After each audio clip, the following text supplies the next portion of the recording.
This is the first time the boy has ever used a guitar, but he was able to play all the sounds in his head on the guitar. Jiho may have been born with a gift. He has the same absolute sense of sound as Tyler. Jiho lived on a poor and remote island with his grandmother, but one day, she left him to go shopping. When Jiho chased her out, she was in a car accident and was lying on the ground, not breathing. The police quickly identified the suspect who drove by that night, but the man insisted that he was wrongly accused. It was dark and windy, plus it was thundering and raining. Jiho could not see the car, but to everyone's surprise, he remembered the sound of the car's horn, so the police used the suspect's car to sound the horn. Jiho said the horn was louder than this. The police didn't understand that the sound of a car's horn is always the same. At that moment, Jiho also remembered something. He had heard that particular horn sound before. It's the same SUV that got him into trouble yesterday. The police soon started investigating. Jiho went home and watched his grandmother's cooking. While he was drowning in sadness, a couple of men in black broke in and took him away. Jiho thought they killed his grandmother, but he didn't realize that the men who came for him claimed to be his real father. The man is the president of the country's largest musical instrument group. President Yu left his son behind for 10 years and finally decided to bring Jiho back to him. And the appearance of his rich father is about to change Jiho's miserable life. President Yu brought Jiho home with him.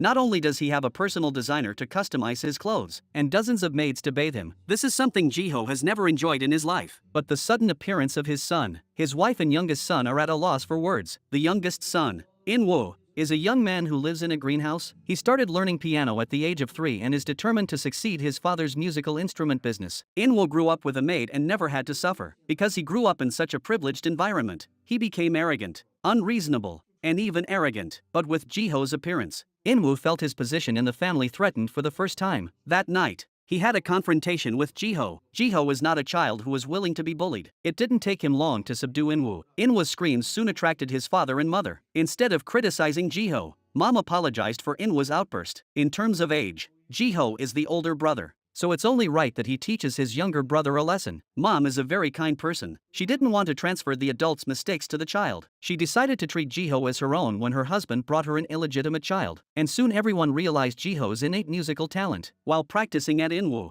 he could hear the wrong notes. He could sing all the keys that Mom pressed at the same time. So Dad called the family to discuss the matter. Most people leave the company to the child who has an absolute sense of sound. Dad also decided to let Jiho start learning the piano. The two of them would compete fairly and whoever was more talented would inherit the company. And Jiho's talent amazed his teacher. Within 2 days of learning, he was able to play difficult pieces perfectly. Jiho wanted to join the school's instrumental music department, so In-woo gave him a hard time. He had to play the melody we were playing on the piano. The girl played a random piece on the violin. Jiho just listened to it once and played it perfectly on the piano. Then another student played a more complicated melody on the flute. Jiho still played it on the piano after hearing it once. The students were amazed. It was genius. Because of Jiho's ability, his father decided to enter him into a piano competition in a month's time. In-woo didn't want to sleep in the same room with Jiho. He couldn't breathe. Why should he participate in the competition with him?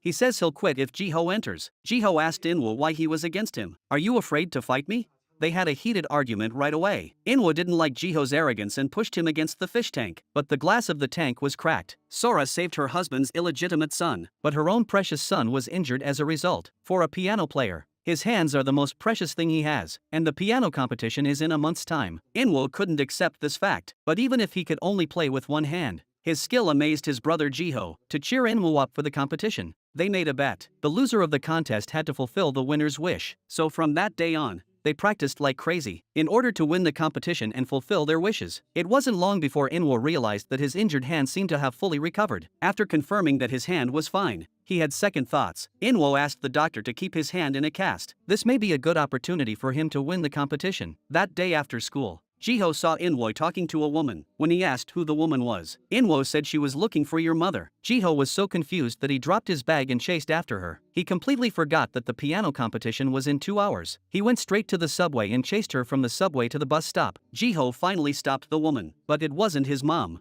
It was an aunt who came to the school for a job interview. Jiho realized that he was tricked by In-woo. On the other hand, In-woo was already dressed up on the stage for a piano competition, with a plaster cast on his hand. His skills were no match for the other contestants. Just when he was confident that Jiho wouldn't make it to the competition, The door opened. Jiho began to play his own piece in front of the crowd. He was thinking of his mom and grandma. Jiho put all his feelings into this song, and his emotional performance touched everyone in the audience. Everyone stood up and cheered for him. Even his stepmother was touched. But the final result of the competition was unexpected. Jiho's performance was emotional but lacked technique. But Inwoo's performance with a plaster cast was so good. The judges thought that this was the true pursuit of music. Inwoo won the grand prize. Jiho only got a special participation award. Inwoo grabbed Jiho's bouquet and threw it on the ground and stomped on it. He was full of arrogance and was looking forward to the day when the country bumpkin in front of him would leave his house. Jiho walks back to his house in sadness and despair. But her stepmother brought her a gift and praised Jiho for being so great. She was even proud to have such a son. The warmth of her stepmother touched Jiho's heart. Inwoo wanted his father to reward him for winning the grand prize. But what he didn't expect was his father asking to remove the cast from his hand. The next moment, his dad threw Inwoo into the pool. Everyone was shocked and wondered why his father did this. But soon Inwoo climbed up with his injured arm. This action is the perfect proof that Inwoo's injury is already healed. Dad questioned why he lied to everyone to gain sympathy. Is it because he's afraid of losing to Jiho?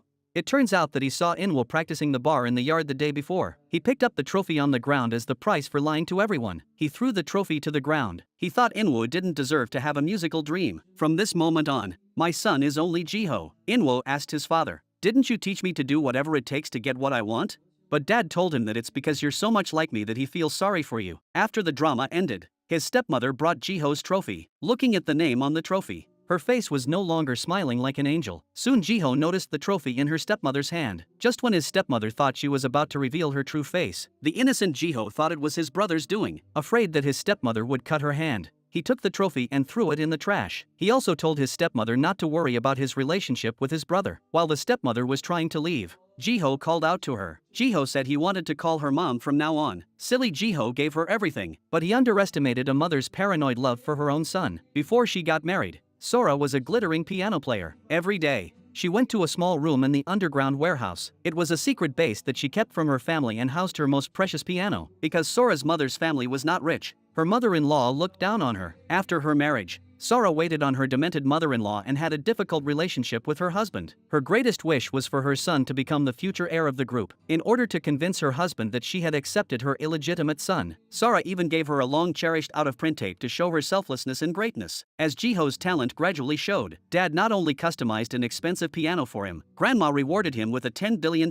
mansion. But the more he had, the more jealous his stepmother and Inwoo became. Inwoo started practicing like crazy, not only for himself, but also to fulfill his mother's dream of becoming a musician. That day, Dad arranged for a prestigious professor to test both children's abilities. He wanted to rewrite his will to determine the heir to the family as soon as possible. The professor gave the two of them a sheet of music and an hour to study it. Inwoo immediately showed his disdain when he read the contents. He asked the professor why he gave them an hour to study such a simple piece. He immediately got up and went to play it. The professor told him to be patient and to respect the piece. An hour later, when the professor asked the two of them what they thought about it, Inwoo replied that he thought the melody was too monotonous. His goal was to play a difficult piece that no one else could do. And when the professor looked at Jiho, Jiho was already in tears. Looking at the melody on the sheet music, he felt nothing but sadness. Sora was waiting anxiously at the door. Finally Inwoo came out alone. He told his mom what had just happened, and mocked Jiho's hypocritical crying and wondering what he was doing. Sora then remembered that the professor's daughter had recently passed away. She immediately guessed that the professor must have written this song for her daughter. This song was written by the professor on the day of his daughter's funeral. Compared to the two kids,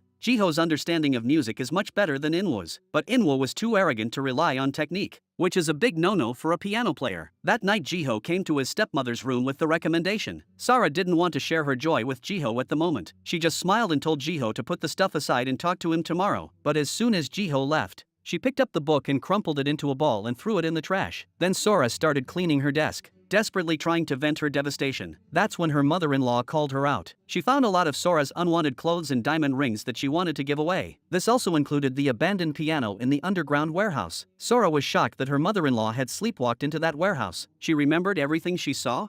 She pleaded with her mother-in-law to keep the piano, but no matter what she said, it didn't work. Sora was devastated. But something even more desperate happened. Her husband told her that the professor's recommendation was for Inwoo. Hearing that it was her son's chance, Sora secretly went to the trash can outside in the middle of the night behind her husband's back. The next moment, her husband appeared in front of her with the letter of recommendation. Jiho gave the opportunity to his half-brother. He's no match for Inwoo in terms of English. Study abroad. and skills. Jiho wanted her brother to study with someone better, because he was the envy of others. But Inwoo didn't appreciate it. He didn't need charity. Jiho said, because you're my brother, I want to give you this opportunity. But Inwoo said, we can't be brothers for the rest of our lives. Jiho shed tears. She had been living with her grandmother since she was a child and she really wanted a brother. The next day, on her way home from school, Jiho saw a little girl in front of a piano store who was simulating playing the piano. Jiho couldn't help but smile. The girl, Hayami, was his new friend. A few days ago, they met in front of the piano store. He learned that Hayami loved the piano but had never touched it. Jiho lied to the owner and took Hayami into the piano store to teach her how to play. But as she played,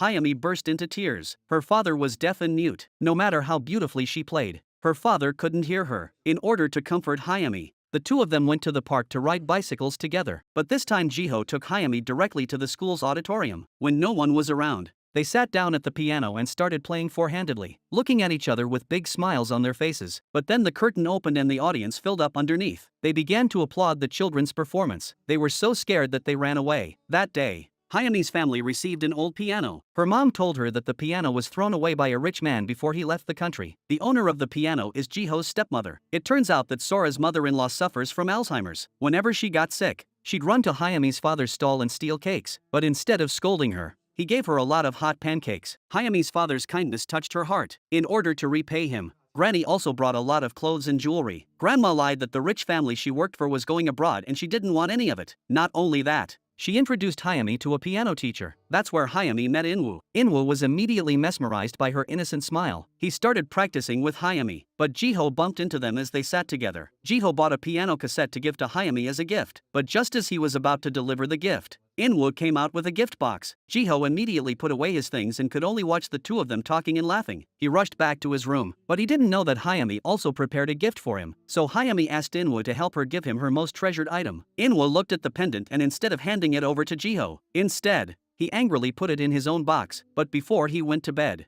Inwoo found the record Jiho left for him on the table. After the past few days, Inwoo's heart seems to have begun to let go of his animosity towards Jiho. As a gesture of goodwill, he gave Jiho a gift from his mom. Even though it's a gift, Inwoo looks arrogant and says, "Take it or leave it." Jiho opened it and saw that it was a pajama with bunny ears. He was so happy that he couldn't hide the smile on his face. Late at night, when it was lightning and thunder, Jiho, who was afraid of thunder, went straight under Inwoo's blanket. He wanted to sleep with his brother. When Inwoo didn't give him permission, he was ready to leave. He immediately scolded Jiho for being so timid as a brother. Jiho is immediately happy that Inwoo finally recognizes him as his brother. But on one side of the family, the other side of the family is in turmoil. Sora saw that her husband made a will to inherit all the property to Jiho. The two of them started to fight about the past. During the fight, President Yu's head hit the corner of the cabinet. At the same time, her mother-in-law was celebrating her birthday, but she got sleepy after lighting the candles. When she woke up again, the cake and candles that fell on the floor had already lit up the whole house. Grandma went crazy and rushed out of the room to find Hayami's father. In the next room, Sora saw her husband unconscious, but she didn't know what to do. She tries to run away, but realizes that the large living room is already ablaze, and the fire seems to have come at the right time. She went back to her room and tore up her husband's will. Then she took a pair of scissors from a drawer and cut the phone line on the desk. But just as she was about to leave, her husband called out her name as he held his breath. Sora didn't come to her aid and ran out. She pushed the cabinet against the door. In order for her son to inherit her husband's property, she had to do this. Then Sora rushed to the second floor to save the child. Finally, she saw Jiho on the floor, wearing a rabbit pajama. Sora didn't identify herself and grabbed the child and rushed out. But after bringing the child out,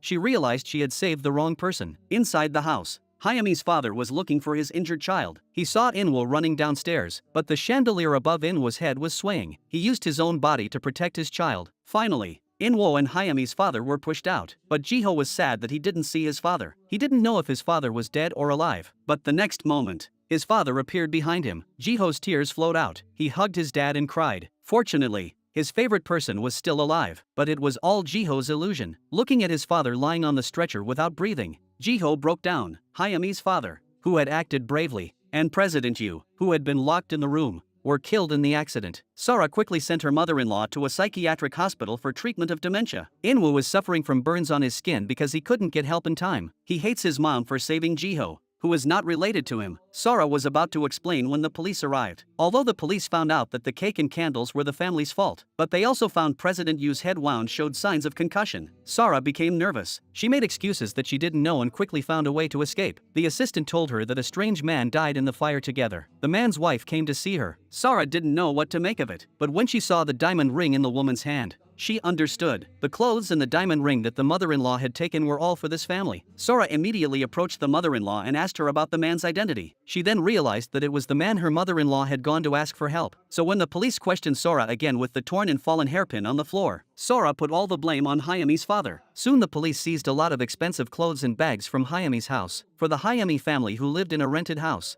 These items seemed extravagant. Hayami's mom didn't know that the maid's grandma who gave her gifts was President Yu's plutocrat mom. She explained all this, but the police didn't believe her. They insisted that her husband was the thief who broke into the family's house to steal. In order to prove her husband's innocence, Hayami's mom came to see Sora in front of the syndicate. Sora was too weak to look the woman in the eye. Let her break down and beat the car window shouting injustice. When Sora ignored her, she blocked the car with her own body. If you want to go, then press through me. But she is a pregnant woman, how can she fight against the plutocrats? At Sora's order, the security guards dragged Hayami's mom away and left her there. Hayami's mom seemed to be in labor and fainted from the pain in her stomach. In the end, she couldn't save her baby. The family was forced to move out of their current rented house. Looking at the wall, she saw people's slanders against her husband written all over it. Hayami's mom wiped her face with a towel. Is this what happens to good people?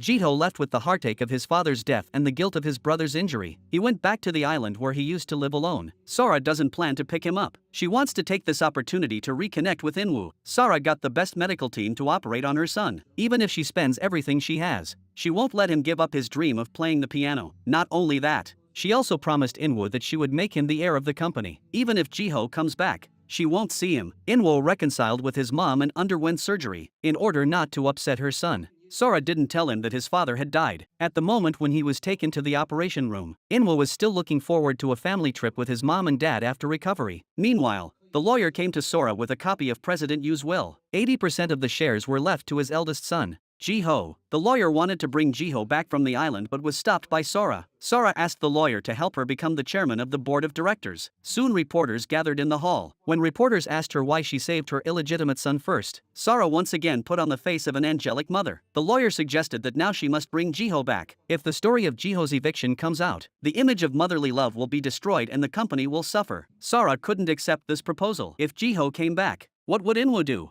She had no choice but to go through with the board meeting. At the board meeting, Sora showed everyone a piano that her husband had customized for her. The piano was built by 30 pianists. Because there is no logbook, the piano is now out of print. In order to convince everyone to make herself president, Sora boasted that she would make an equally good piano in 5 years. But that wasn't convincing enough. She was asked if Jihyo had been kicked out of her house. Everyone wanted to see Jihyo in person. At that moment, Jihyo was lying on the ground, dying from fear of thunder. He kept calling out for his mom. At that moment, Sora opened the door. She finally decided to bring Jihyo back to her. Jihyo, dressed in a suit, showed his mother and son's love for each other in front of everyone. He sat at the piano and played a song. Sora's heart is full of ambition for the group. Soon Inwoo's surgery was over, but the nerves in his thumb are completely dead and he can't move it anymore. Inwoo collapsed and couldn't move his thumb, so he couldn't play the piano. At that moment, Jihyo came to visit him with flowers. When Inwoo saw him, he became even more desperate. Mom promised she'd never bring him back. But one thing led to another. Jihyo told him about his father's death. Sora tried to explain, but Inwoo couldn't understand. You organized Dad's funeral without my knowledge and brought Jihyo back without my knowledge. Did you do all this for my sake? Jihyo chased Inwoo all the way to the balcony. Jihyo grabbed his brother's hand in the nick of time. 14 years have passed since then. Sora's company was flourishing. She was very ambitious and was looking to expand in different fields, and Jihyo's talent made him the best pianist and a gifted composer. The mother-son duo is the envy of all. But throughout the years, Sora never lost sight of her ultimate goal. It's Sora's birthday. Inwoo, who has been abroad for many years, has also returned. 14 years ago, because of his resentment towards his mother, and because he didn't want to be in the shadow of Jihyo, Inwoo has been studying abroad alone all these years. He has not touched the piano and has become a songwriter behind the scenes. This time, he does not plan to stay for long after returning. Inwoo bought a plane ticket for the next day to leave the country and will not return after leaving. At that time, the betrayal of being abandoned by his mother has never been forgotten. Inwoo had also given up on himself. Finally, Sora told the truth that day. Mom didn't save you because she couldn't. She mistook Jihyo, who was wearing a bunny pajama, For you, she kept it a secret for so long because she was afraid that Jiho would become suspicious if he knew. It turns out that Sora, as the president, doesn't have any shares in the company. The owner of the company is still Jiho. She is only the acting president. Sora's goal is to take back the entire group from Jiho and give it to her own son. Inwoo decided to stay by his mother's side and achieve this goal together. Sora introduced Inwoo to world-class musician Professor. Their first plan was to make Inwoo Prof. His successor. Becoming his successor would not only receive personal guidance, but also be recognized worldwide for his strength and authority. But in recent years, Jiho has been serving Prof. He is his favorite disciple. The two also secretly collaborated on a score together, planning to perform it at a concert soon. But that day, Jiho was so engrossed in reading the score while riding his bike that he accidentally bumped into a girl coming the other way, and they both fell to the ground together. Not avoiding minor injuries, Jiho lost his temper and left angrily, only to realize that he had ridden the wrong bike, and the score in the bike had turned into a recipe book. Jiho was very upset. That was a secret that could not be made public. What if Prof. He found out about the score? That evening, when Prof. He met Inwoo, he heard a familiar melody. The girl who had found the music was sitting at the restaurant's piano playing the piece. Prof. He immediately asked where she had gotten the music. He learned that she had picked it up on the street. Professor. He was furious and left angrily. The girl's performance was filmed by a customer and posted online. Due to Jiho's mistake, Prof. He directly replaced the protagonist of the concert with Inwoo. The professor did not listen to Jiho's explanation. Without emotion, he directly kicked Jiho out of the competition. Jiho was very sad, but he did not want to give up. This was his promise to the audience. He could not let down the audience who supported him. What made things even more difficult was that Jiho's finger was broken, and his wrist was seriously injured due to the fall last time. In order to be able to play normally in the future, he must now be put in a cast to heal. Looking at the photo of his student on the table, he resolutely tore off the bandage and went to the school to ask Professor He to let him go on stage as scheduled. Now that Jiho has withdrawn, everyone has returned their tickets, and this has caused a loss that even the professor can't help. That night, Jiho went directly to the restaurant and found the girl who was playing the piano part-time. He criticized the girl for not being qualified to play the piano. Do you know what kind of hell I fell into because you played my music? In a moment of anger, Jiho directly described the girl as a bicycle thief and exposed her identity in front of everyone. The girl claimed to be a music student from a prestigious foreign university, but in fact she was a genuine imposter. After Jiho left, the boss also angrily fired the girl. The girl stammered and didn't know how to respond. Just as the waiter dragged her away, Inwoo appeared. He had just been standing nearby and witnessed the whole thing. Inwoo bravely helped the girl out and scolded the shop owner who only knew how to read Chinese. He took the girl to the door and took out 2 concert tickets. It turned out that Inwoo had seen the girl's video online and learned her name from the comment section. The image of playing the piano together as children appeared in his mind. After many years, he finally met Hayami again. After returning home, Hayami handed her brother the concert tickets. She hoped that her brother could accompany her. When he saw the company name on it, his eyes suddenly became sharp. This was the company that framed his father back then. Over the years, he and his mother had never given up trying to clear his father's name. Hayami's mother had worked in a nursing home for 5 years, trying to get close to her grandmother, who had Alzheimer's, to awaken her memory and help testify for her husband. But after so long, there had been no progress. Sarah also recognized this woman as the pregnant woman who had stood in front of her car back then. She then secretly transferred her mother-in-law to another nursing home. Hayami's mother tried to find out where her grandmother had gone through various connections, but after entering the ward, she was shocked by what she saw. What Hayami's mother didn't know was that she had fallen into Sora's trap. It was all just a trap she had set to get rid of the woman pestering her. But one day, her brother received an envelope. Inside was the receipt for the piano that Sora had sent back in the past, and the number on the envelope was the same as the day Dad died. Her brother didn't know who had sent the letter. He planned to collect more evidence to avenge his father. So my brother went to the concert sponsored by the Mere Future group with Hayami, and saw the face that would forever remain etched in his memory. But Hayami, who was simple-minded, was just excited. After looking at the program, she realized that the genius pianist Jiho was the one she had hit with her bicycle. Soon the concert began. The first to perform was Inwoo, who composed a piece for his special 9 fingers. Inwoo combined sand art with orchestral music, and received a warm applause for his moving performance. But when Jiho performed, a group of musicians took the stage without permission, and a banner reading Black Powder was unfurled in the audience. Jiho was surprised, but quickly adjusted his mood and began to play. But at this time, his hand injury had not healed. After just a short while, he had to stop because of the pain. In a responsible manner, Jiho wanted to continue, but it seemed that he was completely unable to continue. Jiho chose to leave halfway through. The audience was also full of sighs. Hayami knew that this was all her fault, so she went to the school the next day and found Prof. He to explain what had happened, and also mentioned Jiho's hand injury. The professor stopped being angry, because Hayami had come forward and the two reconciled. Prof. He said he would announce tomorrow that Jiho would be his successor, and gave him the right to evaluate his own work. After learning that Hayami had never studied the piano, the professor gave Jiho one last assignment, to teach Hayami to play the piano. But their reconciliation is not a good thing for Sora. She learns from the professor's daughter that Jiho has become the successor. Sora also begins to panic, but she will never sit back and do nothing. That day, Jiho accidentally bumped into a delivery man downstairs in the professor's office. He helped the other person pick up the documents on the ground. He was also attracted by the sound of the other person pressing the buttons on his phone. He was still wondering why anyone would still use that kind of phone. When Jiho arrived at the office, the professor was not in the room, but the documents in the safe were scattered all over the floor. He collected the things. This scene happened to be seen by a classmate. What Jiho didn't know was that the documents originally in the safe were the new music that Prof. He planned to publish. The next day, Prof. He heard from the reporter that his new music had been sent to the magazine, and the suspect was Jiho. At this time, Jiho was meeting with a foreign producer. He had composed a piece of music for the professor's retirement and wanted to collaborate with a foreign orchestra. But this also became one of the pieces of evidence that incriminated him of theft. Jiho, who learned about the matter, immediately went to the office to clarify everything. Just then, the secretary brought in a witness. The witness was the male classmate who witnessed the opening of the safe yesterday, and the person behind him who set this up was Jiho's beloved stepmother. At this time, Sora was still looking incredulous. She pretended to believe Jiho very much and even volunteered to check the surveillance video. But in fact, the surveillance videotape had already been switched. This seems to have confirmed Jiho's guilt beyond a reasonable doubt. No matter how he defended himself, the professor didn't believe a word he said. Jiho was prepared to take responsibility, but that day, his grandmother gave him some hints. Soon after, Jiho received a notice from the school dismissing him, and Prof. He filed a lawsuit with the court. The lawyer said that the surveillance camera didn't capture anyone entering or leaving. If he wanted to clear his name, it would be very far-fetched. But just then Jiho thought of the delivery man he bumped into downstairs. Why didn't the surveillance camera catch him?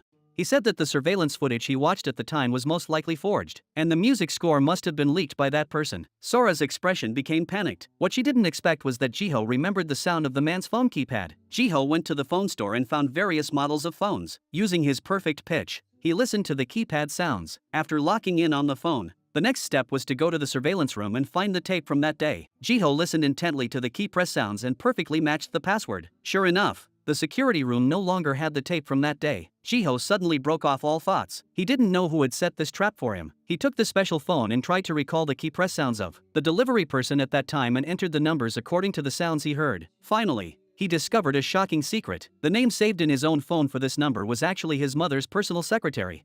A bold idea came to Jiho's mind. Could the person behind this be his own mother?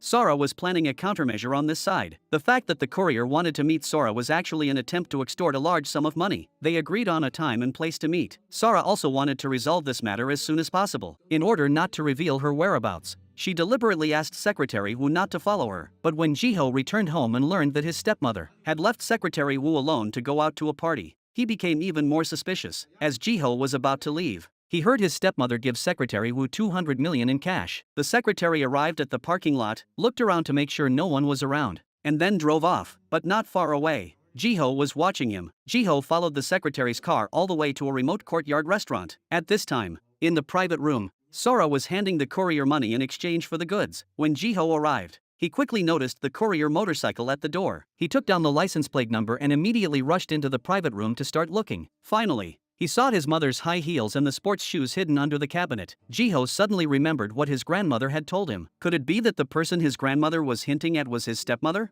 With a worried heart, he pulled open the door. But what he didn't expect was that there was not only his stepmother sitting in the room, but also Prof.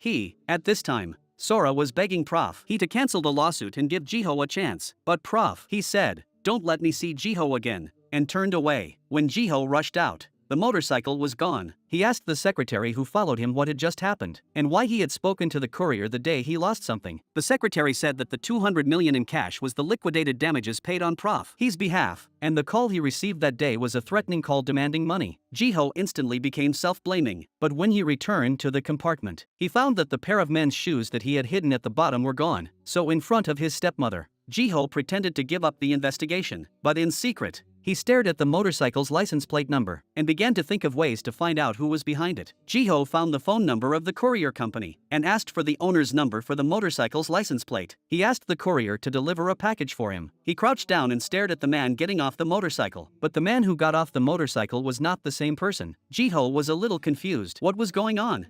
He followed the man all the way to the courier company. Finally, the man wearing the same yellow sneakers appeared, but the courier had already agreed on a statement with the stepmother. They even blamed everything on Prof.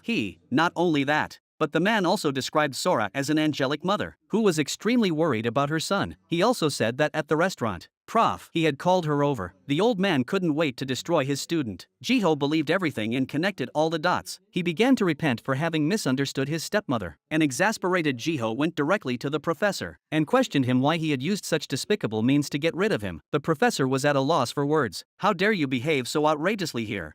Jiho was disheartened and immediately said that he would leave the school. "It was I who refused to become your successor." When he returned home, Jiho immediately knelt before his stepmother, hoping to be forgiven. Sora used Jiho's self-blame to make him obey her unconditionally. From now on, she would slowly take Jiho's shares. The next day, Sora went out to dinner with Inwoo. Hayami's mother was working as a waitress at this restaurant. When she saw the two of them, she immediately hid. She waited until they left before cleaning the table, but Sora had left her phone on the seat. Hayami's mother also had a wicked idea at this time. She hid in the corner and checked the phone. A text message was sent immediately. A woman claiming to have just returned to the country said she wanted to meet Sora. Hayami's mother immediately deleted the text message and broke the phone. Then she asked the manager for a leave of absence and rushed to the agreed meeting place in the text message without stopping. On the other side, Sora's lawyer had already arrived at the cafe. He dragged the woman to the corner outside the door and questioned her about why she had returned to the country. The woman used to be a maid in the President Yu household. Back then, she had witnessed Sora push President Yu to the ground, but it was also because she knocked over a cake with a lit candle that caused the terrible fire. The lawyer had a recording of Lisa reporting the incident to the police. He knew that Lisa had returned to blackmail the lady with this incident. The lawyer tried his best to stop her, because his ambitions went beyond this. Their conversation was heard by Hayami's mother, who was not far away, and then Sora got out of the car. She didn't notice anything unusual, and Lawyer Wu also gave Lisa a solution. "You can go see Madam, but you have to ask her for a hotel building." So Lisa went to the appointment. The two exchanged casual greetings. Lisa then mentioned what she had seen in the fire that year, and asked Sora for the expensive hotel. Sora refused outright. Absolutely impossible. But Lisa said she had already notified Lawyer Wu that the vice president should know how the chairman died. Within 2 seconds, Lawyer Wu walked in with a look of innocence. Both of them hinted at the fire that year. There was no way Sora could refuse, so she let the lawyer help prepare the transfer documents. After returning home, the lawyer took out something from the safe. Inside was a tape and the white jacket that Sora had taken off during the fire and that had President Yu's bloodstains on it. Lawyer Wu had even picked it up from the trash. Hayami's mother, who had overheard the key content on the other side, also followed Lawyer Wu all the way to his home. She unexpectedly discovered a good opportunity to get close to Lawyer Wu. His family was hiring a cleaning lady, so Hayami's mother went to the domestic agency and slipped the boss a sum of money. She specifically requested to be assigned to Lawyer Wu's home as a cleaning lady. After successfully entering Lawyer Wu's home, Hayami's mother just started rummaging through the house. She must find the recording device, but she searched every corner of the house and couldn't find it. Finally, one day she noticed a tilted painting on the wall. With a worried heart, she took the painting down. Sure enough, behind the painting was the secret safe, and Jiho also set his sights on Lawyer Wu. He learned from his colleagues that the ambitious Lawyer Wu wanted to become the president of the foundation. He immediately voted against him as the future chairman of the group. Not only that, Jiho also set a trap for Lawyer Wu. He claimed that he was going to become a mentor to Prof. Zhang, Professor He's competitor. Soon, he created the image of a disciple betraying his mentor for fame. As expected, Lawyer Wu immediately contacted the newspaper and planned to expose the incident and bring Jiho's reputation down. For a while, the internet was full of negative news about Jiho, but a few days later, Jiho came with the police and arrested Lawyer Wu for defamation. At this time, Jiho still didn't suspect his stepmother, but his stepmother was already getting restless. If Lawyer Wu handed her over, she would be finished, so she bribed Prof. Zhang to frame Jiho. Soon Jiho held a press conference to clarify the rumors. Prof. Zhang immediately stood up and began to slander him. Jiho, who wanted to prove his innocence, was actually slandered by Prof. Zhang. He never expected this to happen. When Jiho left, Prof. Zhang just got into the elevator, but in the reflection in the mirror, he saw a familiar face. Although Jiho was very puzzled, he was afraid of misunderstanding his stepmother like last time. But in 2 days he received a package from Prof. Zhang. Inside was a voice recorder. "How much are you willing to pay to get me to go abroad and avoid you?" Jiho immediately convened an emergency board meeting as chairman of the board, and stated that he had received decisive evidence of the slander. Lawyer Wu became nervous. He said that he could not discuss such things until the chairman was present, but the other shareholders all stood by Jiho's side, and repeatedly asked Jiho to release the recording. Just then, Sora rushed in from the door, but Jiho still didn't hesitate to play the recording. Sora's new clothes hung down. Fortunately, it wasn't her voice. Jiho questioned Lawyer Wu as to why he had done this to her. "If you don't tell me, I'll strip you of your position." Lawyer Wu wasn't going to die alone either. He immediately said that there was someone behind him. He perfectly got rid of all suspicion of himself. But in fact, the voice behind that recording was him bribing Prof. Zhang. Jiho couldn't understand why his stepmother would do such a thing, but Sora came out from behind her and confessed to all the things she had done. She just wanted Inwo to become Prof. He's successor. You have everything, so you can't let your brother have it? At that moment, Jiho asked a fatal question. "Did you ever regret saving me from the fire that day?" Sora's answer was never, because at that time, I gave your father his last gift. From that day on, Jiho could no longer look Sora in the eye, and he no longer wanted to be a puppet to his stepmother. Jiho officially joined the group and planned to take over the company as the chairman, and with the disclosure of Yu Young's identity, Prof. He also made up with Jiho, and proposed that Jiho and In will participate in the air competition together 10 days later, and give them a fair chance to compete. Jiho, thinking about how hard it was for his younger brother, planned to give up the competition, but that day, his grandmother gave him a tracksuit, and Inwoo also had one. Jiho got changed and was ready to go out when he accidentally knocked over a houseplant. His stepmother thought it was Inwoo and immediately came over to check on him, but when she saw Jiho's face, she was a little confused. These words suddenly made Jiho realize something. 14 years ago, he also wore the bunny pajamas that his stepmother bought for Inwoo. It turned out that his stepmother had mistaken him for Inwoo and saved him. Jiho was greatly shocked. He found Prof. He and expressed his willingness to participate in the competition for the position of successor. He must find out whether his stepmother's affection for him was genuine or not. So Prof. He gave them 2 tasks. The first was to play the world's most difficult repertoire, and second,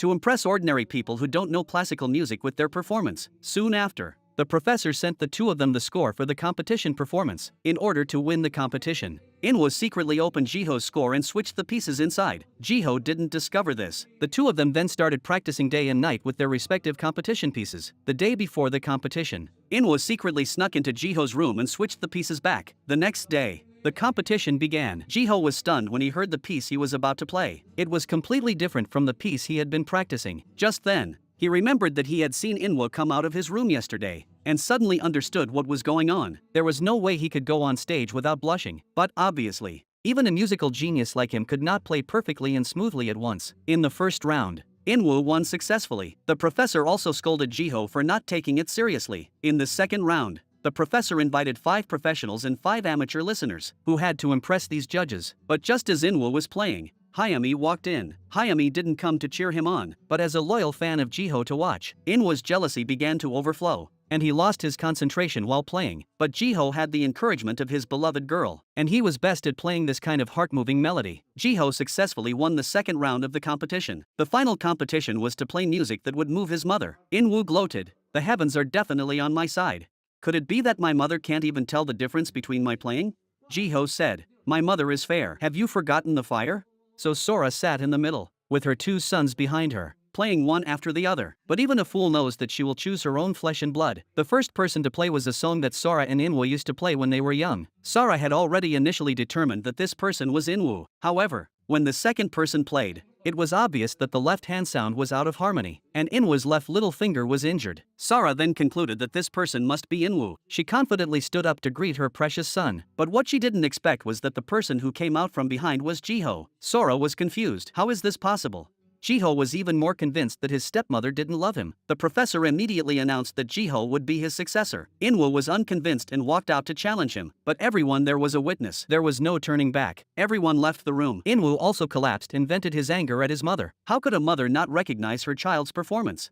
That was the piece I played countless times with my mother when I was little. After returning home, Inwoo smashed things in the room like crazy. He was abandoned by his mother once again. But Jiho, who had won the competition, was not happy. He was the one who had been abandoned. Fortunately, Hayami was by Jiho's side. She could see how hurt and sad Jiho was. After spending so many days together, the 2 had long since become important to each other. In the 14 years since, Jiho had never forgotten the little girl he had played the piano with. Until now, when Hayami appeared by his side again. Jiho finally expressed his feelings. Hayami knows that Inwoo doesn't really love her. He just doesn't want to lose to his brother. Hayami doesn't hide the fact that she is attracted to Jiho and hopes that Inwoo will stop being jealous. Inwoo is greatly shocked and his hostility towards Jiho grows. He has taken away his father's company, the heir to Prof. And now he is trying to take away the girl he likes, with a strong desire to win. Inwoo starts to throw himself into the next composition competition. He must win over Jiho. Meanwhile, Jiho is in a sweet relationship with Hayami. Hayami even took him home to meet her mother. Her mother also prepared a table of delicious food for him, but the happy couple was caught by Hayami's brother. He had done some research behind their backs and realized that Jiho is Sora's son, and his younger sister is dating the son of their enemy. How can this be? Hayami's brother wants her to break up with Jiho. That person must never be related to our family. But he doesn't tell Hayami why. He doesn't want his sister to live with hatred either. Meanwhile, Jiho also comes to Inwoo's room to make peace. He wants to bring the brothers closer together. But Inwoo doesn't give him a good face at all. He says, "Brothers, but you haven't done a thing for me. What were you doing while I spent those years in the hospital?" Inwoo angrily walked away. Jiho, however, saw a poster for a songwriting competition on the table. Back in his room, Jiho picked up the song he had written. He had actually entered the songwriting competition as well. But thinking about what Inwoo had just said, Jiho felt deeply guilty. He threw the poster in the trash and decided to give up this opportunity to help his younger brother. But what he didn't expect was that Inwoo had a sinister plan. After learning that Jiho also wanted to participate in the competition, he even put Jiho's name on the composition he had written. He found a beggar on the street to help him send it to the competition organizer. Soon, Jiho received a call from the organizer. When he hurriedly arrived, Inwoo was starting his performance with tearful eyes. "Why did my brother plagiarize my work? Does my brother hate me that much?" Jiho was at a loss. At this time, he still had no idea what had happened. At the emergency meeting, the trial members had already unanimously determined that Jiho's piece was plagiarized. They even produced the envelope with Jiho's signature on it. They didn't believe a word of Jiho's defense. Inwoo, on the other hand, was still in the middle of his performance. No matter what Jiho said, he wouldn't say a word for him. When the two of them came out, Inwoo finally revealed his true face. The two brothers argued about it. If Jiho was charged with plagiarism, he may never be able to play the piano again, and that is exactly what Inwoo wants. Jiho couldn't control his emotions and swung a punch. At that moment everyone happened to rush out and witness the scene. Before leaving, Inwoo looked back at Jiho contemptuously. And Sora has been troubled by the production of the out-of-print famous painting piano for a long time. The 6 months she promised is almost up. If she doesn't make something by then, she will have to give an explanation to the shareholders and give up the management rights of the company. So Sora plans to hand over the piano production to Jiho, and says that she will help deal with the negative news about plagiarism. Jiho, who has no choice, can only grit his teeth and start looking for a way, because no production log was left. He decides to inspect each part by disassembling the out-of-print piano. After disassembling it, Jiho discovers that the internal material is high-quality spruce, but this thing is from Alaska. Finding it in such a short time was almost impossible. Inwoo received a phone call and hurried to a hospital. The old gardener's son told Inwoo that he had been entrusted by President Yu to give him this key. Inwoo went to the warehouse and found it full of precious Alaska spruce wood. This was the gift that his father had left for Inwoo. Only now did he realize the love his father had for him. With these precious materials, he could make the most perfect piano in the world. So Inwoo proposed a trade to Jiho. He wanted to enter the company and compete with Jiho to make the rare edition of the famous painting piano. Soon the two were immersed in research. Jiho was at a loss and couldn't find a substitute material. Inwoo's progress, on the other hand, was extremely smooth. A few days later, Inwoo held a press conference and publicly demonstrated the famous painting piano he had made. Sora sat down at the piano and began to play. Hearing the perfect sound, Jiho couldn't believe that Inwoo could make it in such a short time, and it also meant that Jiho would have to give up his current position. The next day, the two signed the transfer documents. Jiho no longer had a career and his love life was also in crisis. Hayami's brother directly approached Jiho and forcefully expressed his hope that he would break up with his sister. Upon Jiho's inquiry, he also directly told him the whole truth. Jiho was directly stunned. How is this possible? He grabbed Hayami's brother by the collar, and the brother was also full of anger. "I'm living in hell because of you too. How dare you like Hayami now?"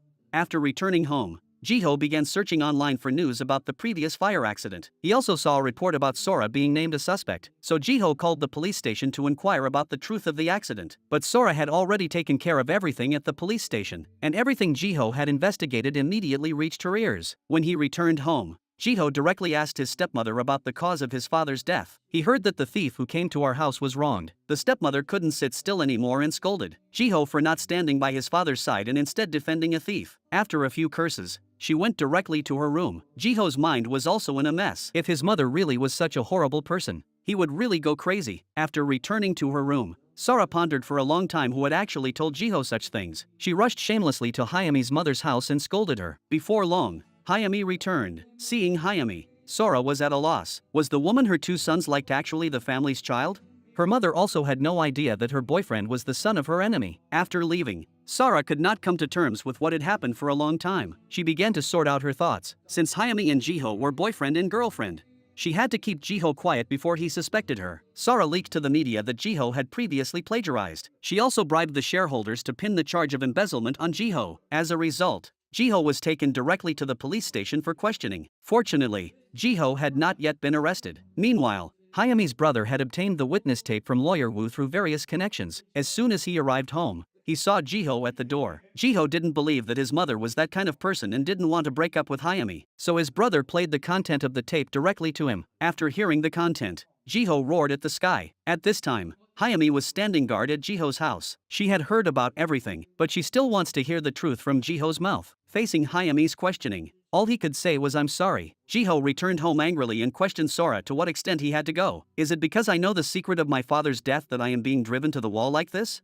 At this moment, Jiho no longer intends to believe anything the stepmother says. All he feels is anger. Because of this incident, Hayami broke up with Jiho, and the powerful stepmother was still sitting at home leisurely drinking coffee. But she suddenly received a text message. The picture on it was the bloody vest she was wearing on the day of the fire accident. It turned out that Hayami's brother had been working for a competitor of Myri Group before, and the chairman of that rival company was Sora's first love, President Kim. A few years ago, President Kim was still a penniless man, and Sora married President Yu by taking all of President Kim's property. She even tried to kill President Kim to keep him quiet. Hayami's brother became President Kim's right-hand man, and the two of them shared the same goal, to get revenge on Sora. So President Kim negotiated a deal with Lawyer Wu and obtained Sora's bloodstained waistcoat. He handed it over to Hayami's family, along with the audio tape. Now the physical evidence is basically certain, but after all this time, if Sora refuses to admit it, this evidence will seem very weak. So the brother called Sora and threatened her with the photos. They met outside. The brother wanted Sora to tell him everything that happened back then. After the phone call, the brother also packed his things and prepared to set off. President Kim was a little uneasy and had planned to go with him, but the brother decided to deal with these matters himself. He and Hayami parted resolutely and embarked on a path of no return. And Sora here suddenly hurriedly left and ran into Inwoo. Seeing that his mother was in a bad state,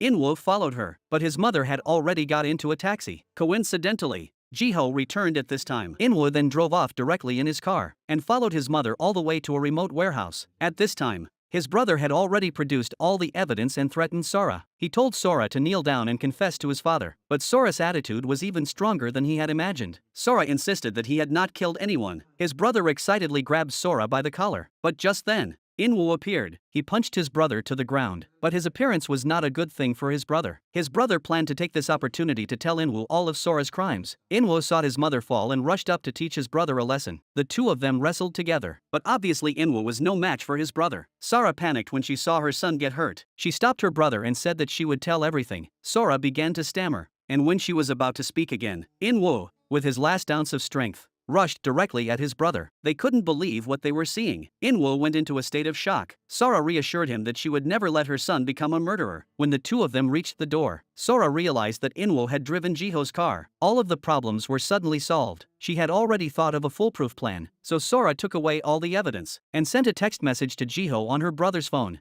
asking him to come to the warehouse. Jiho, who had received the text message, immediately took a taxi after realizing that his car was not there. When he arrived at the scene, his brother was lying outside dying. Jiho went up to check on the situation, but was seen by a security guard on patrol. Poor Jiho was thus taken to the police station as a suspect. In order to clear Inwoo's name, Sora changed her son's clothes and sent him to a bar to attend a friend's birthday party. Sora herself burned all the evidence so that she could never be threatened again. The next day, Inwoo woke up and asked his mother the truth about his father's death and why she was being threatened by Hayami's brother. Sora was afraid that her son would turn away from her if she couldn't tell him the truth, even though she kept on defending herself. Inwoo already had an answer in his heart. Inwoo was so angry that he started speeding on the street. He was distracted and almost hit a pedestrian crossing the street. Fortunately, her father was able to protect her and she was unharmed. But this action also made Inwoo think of something. At the scene of the fire accident that year, there was a man who blocked the falling chandelier for himself. That person was Hayami's father. Hayami's brother, who was in the intensive care unit, was actually rescued. Inwoo, who was not far away, became nervous when he heard the news. If his brother told the truth, then he and his mother would be completely finished. But because of his severe injuries, his brother still had to wear a respirator. President Kim volunteered to stay here and watch over him. He asked Hyami and her mother to go home and pack some luggage to bring over. In the evening, when they went out for some fresh air, a man in a white coat walked into the hospital room. He went to his brother's bedside and took off the breathing apparatus from his mouth with his own hands. The next day, when Hyami and her mother arrived, her brother had already been pronounced dead. Her mother quickly realized that it must have been that woman who killed her child. She rushed to Sora's house and slapped her. Sora, with a straight face, threatened Hyami's mother not to appear in front of her again. But when she arrived at the company, she received a text message from Hyami's brother's phone saying that he wanted to give her a gift. Sora, with a panicked face, immediately rushed home, but she was still a step too late. The envelope was opened by Inwoo. Inside was a backup tape of the previous recording. Sora desperately tried to prove his innocence to Inwoo. Inwoo also told his mother what he had remembered. Under his son's relentless questioning, Sora had no choice but to confess her crime. Your father is going to give the company to Jiho. There's really nothing I can do, even at this moment. Sora is still looking for excuses, saying that it's all for Inwoo. Inwoo firmly stated that even if he hates Jiho, he can't do such a thing. He can't become a monster like his mother. Sora saw that she couldn't convince her son, so she had to compromise. She said that she would find a way to save Jiho, as long as it can ease your guilt, as long as you can forgive me. So Sora went to the police station to see Jiho. She took out a document to study in the United States and told Jiho never to come back. This was the only way to end the struggle between the few people. Jiho didn't want to leave like this, no matter what. He would wait here until the real murderer, who knew that Sora would threaten Hyami's personal safety. Jiho knew that Sora was the kind of person who could do that kind of thing. He could only compromise. Sora went home and packed up all of Jiho's things. Then she immediately took him to the airport. She felt relieved when she saw Jiho start boarding the plane, but as soon as she turned around, Sora received a call from her mother. Inwoo had taken a large amount of sleeping pills. She rushed home without stopping. Fortunately, Inwoo was rescued in time and did not die. When Inwoo woke up the next day, he didn't even want to look at his mother's face. To him, his mother had already died yesterday. He would never recognize the person who killed his father as his mother. Inwoo didn't want to say another word to his mother and turned his head directly. Sora was heartbroken. After finally ending the evil karma, she had lost her son's heart. Time passed like this for more than half a year. Inwoo, as the president of the future group, was running the company successfully. His mother also arranged a marriage of interest for Inwoo. Soon Inwoo was going to be engaged to Prof. He's daughter Lucy. But after so long, Inwoo has never forgiven his mother. In his eyes, the two are just bound by fate. Soon, Inwoo and Lucy held an engagement ceremony. Everyone stood up to toast their love. The host also invited a pianist to play for Inwoo, but Inwoo glanced over and noticed the man playing the piano. The familiar figure made him unable to resist and go over to find out what was going on. And the person sitting behind him was actually his brother Jiho, who was supposed to be in the United States. Sora's glass of red wine slipped from her hands and fell. While Jiho was walking over to say hello, a man in a trench coat walked out. He cursed Sora as an unrepentant capitalist. At the critical moment,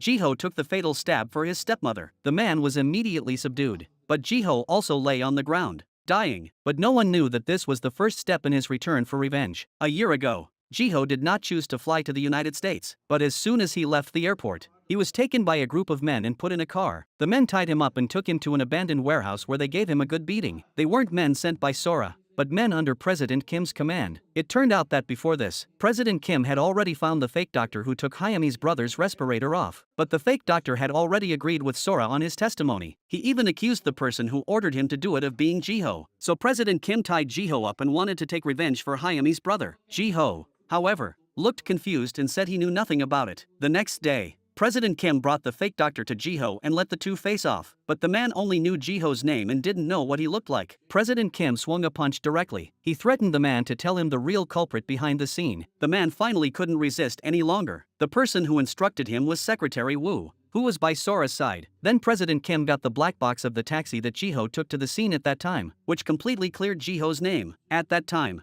there was also a witness who saw Inwoo get into Jiho's car and understood the whole story. President Kim and Jiho also had the same goal of revenge. President Kim told Jiho that Inwoo was the murderer. This is all a trap set by Sora to hide her son's crime, but they couldn't take any action without conclusive evidence. Soon, Jiho joined forces with President Kim, and a year later staged a scene in which he sacrificed himself to save his mother. Jiho became Sora's savior. The incident quickly made headlines. Sora knew that Jiho had come back with evil intentions, so she didn't want him to live at home. Jiho said he would go to a hotel, but he had already planned everything. After they came out, Sora and Jiho were surrounded by reporters. Jiho has gone from being a rebellious stepson to a dutiful son of the nation. Everyone is very concerned about why he would do such a thing. And Jiho, like his stepmother who used to wear a hypocritical mask, talked eloquently in front of the camera about the deep mother-son relationship between the two. When the reporter asked Jiho if he was planning to go home now, Jiho immediately threw the question back at his stepmother. With no choice, Sora had to steel herself and help Jiho to the car. When Jiho returned home, he went to Inwoo's room on his own initiative to scold him. He noticed at a glance that Inwoo was preparing the music for the 11th composition competition. Jiho pretended to be unconcerned, but the show was just beginning. That night,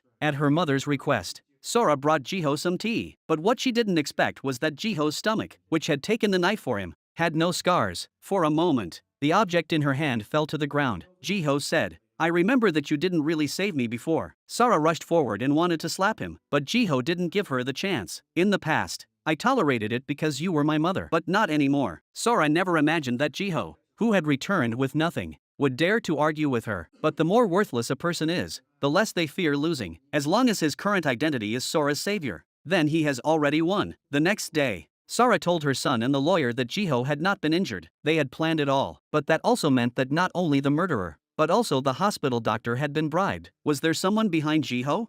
The next day, Sora learned from the maid that Jiho was going to the hospital with his grandmother to have his wound checked. So that day, she called the police and set off for the hospital with the reporters. During the re-examination, Jiho deliberately asked his grandmother to wait for him outside. While she waited outside, he then went into the room alone. Before long, Sora arrived with the police and reporters. She insisted that Jiho was faking his injuries and that the truth would soon be revealed, so they barged in without knocking. Sora said she had come to check on her son's injuries. The doctor could only remove Jiho's bandages. Sora couldn't believe it. How could this be?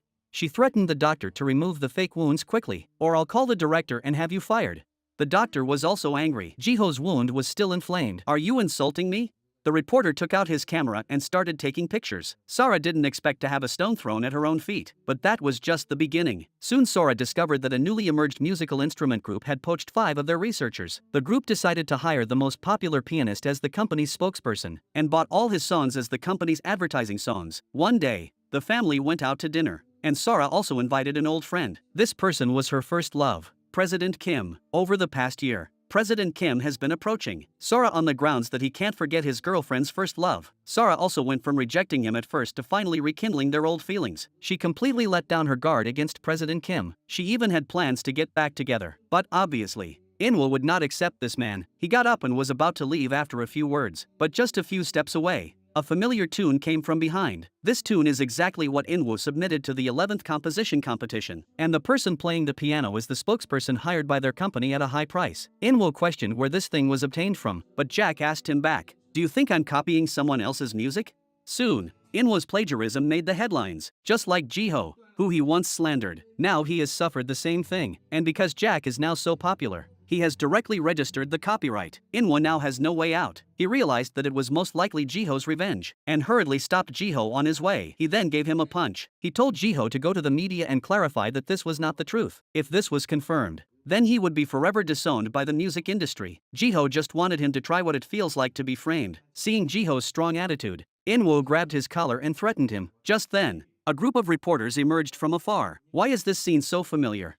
Inwoo looked at Jiho's back. He had completely fallen into his trap. The next day, Jiho came to Inwoo's office with an important document. When Inwoo opened it, it turned out to be the parking violation notice, taken in front of the post office when he falsely accused Jiho of plagiarism. Seeing that Inwoo was feigning amnesia, Jiho took out the surveillance photo. Inwoo was clearly captured holding the document envelope. He knew that he had no way out. He asked Jiho what he should do. Jiho's answer was that he would hold a press conference at 1 o'clock tomorrow. If you want to preserve the last dignity of a musician, then tell the truth yourself and repent sincerely. Inwoo had never imagined that he had been cornered into a dead end. He went crazy and yelled, but it didn't change the facts at all. The next day, the press conference was held as scheduled. Inwoo also sat on the podium with a stiff neck. Just then, Jiho walked in from the door. Inwoo immediately clarified that Jiho had not plagiarized his song in the first place. For a moment, there was a flurry of discussion from the audience, but at the same time, Inwoo said that this song was indeed his own song. But just then, Jack walked in through the door. He denied Inwo's claims and insisted that Inwo had plagiarized. Jack firmly stated that it was his own work. Inwo could no longer hold back his anger and grabbed Jack by the collar and asked him if he had been instructed by Jiho. The reporters rushed forward and filmed the scene, and it was only after Sora's desperate attempts to stop it that the farce temporarily ended. In order to keep his son from being disqualified, Sora tried every means to help Inwo smooth things over and gain some attention, but the association still revoked his compositional qualifications and would not allow him to release any works for 3 years. Inwo was tortured by Jiho and was about to go crazy. At this point,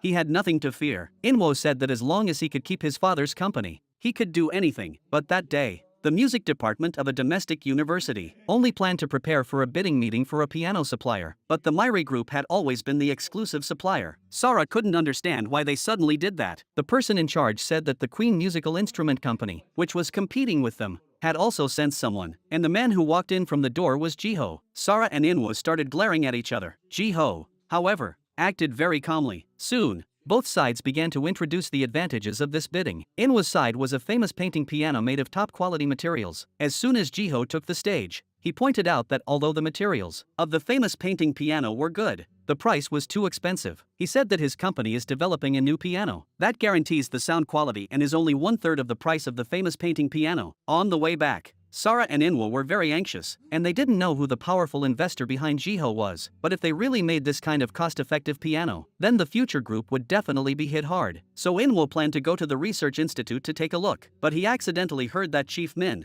who was in charge of the research project, was turning down the invitation from the Queen's musical instrument. This is not a good opportunity for Inwo. He asked Chief Min to spy on them and tell him the production secrets. Soon, Chief Min came back with the research report. Mirai Musical Instruments plan to use both foreign and domestic wood to make the frame. After reading the research report, Inwo was also a little surprised. In his opinion, this was an impossible plan, but the experimental results were already out. The samples did have a good sound. Then Inwo took out the production log of his own piano. But what he didn't expect was that Chief Min was actually a double spy. He wore glasses with a video function, and the images were transmitted in real time to Jiho and President Kim. With this production log, Jiho was already more than halfway there. Now, as long as they could find a real substitute for the wood, there would be no problem. At this time, Inwo had no doubts. He decided to follow the research report he had brought and invested a large amount of money to purchase wood from Germany. But now the company was short on funds, so they borrowed 30 billion won from their former partners. Then they began working day and night on the production research. On the other side, President Kim also pulled Hayami into his revenge team. He proved to Hayami that Jiho was innocent, and also told her that Inwo was the one behind her brother's death. Hayami agreed to work with Queen Musical Instruments to avenge her brother. But before that, she had to find evidence that Inwo was the culprit. The next day,